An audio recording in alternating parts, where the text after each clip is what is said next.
contrôle de la Chambre régionale et territoriale des comptes qui nous permet de voir effectivement que cette gestion pose un certain nombre de problèmes. Alors, tout d'abord, il y a une épargne qui est faible. Ce qui veut dire que la ville, si elle veut se permettre des extras, aujourd'hui elle ne peut pas. Elle ne peut pas, si ce n'est en faisant des économies drastiques, ou, c'est pas facile à entendre, eh bien, augmenter les impôts. C'est ce qui nous permet de faire des extras. Je parle d'extras. Hein. C'est ce que dit la Chambre régionale des comptes. Elle dit, si vous voulez faire des investissements, donc, il va falloir...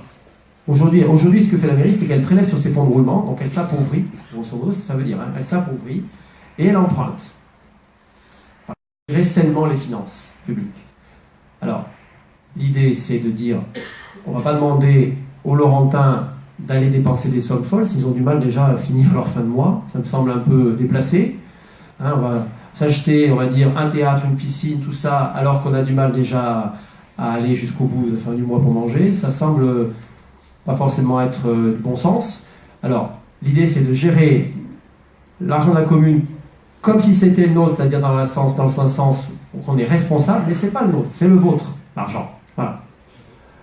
Optimiser le service public, ben, l'objectif, c'est de faire des économies. Des économies en faisant la chasse au gaspillage, mais aussi en améliorant le fonctionnement de la mairie, comme une entreprise. Une entreprise, aujourd'hui, elle cherche tout le temps à s'optimiser. Elle n'a pas le choix. Et ce n'est pas parce qu'on est dans le service public qu'on ne doit pas le faire.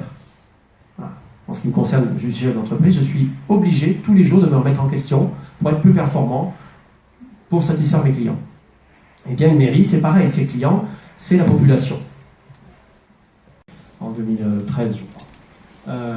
Donc l'idée, c'est de dire, bon, continuons à aider les subventions qui ont un intérêt pour l'ensemble de la collectivité, mais prenons l'habitude de demander des comptes à ceux qui touchent de l'argent public, pour voir si cet argent est bien dépensé, pour voir si les gens qui sont sensibles, susceptibles de bénéficier de ces associations sont satisfaits.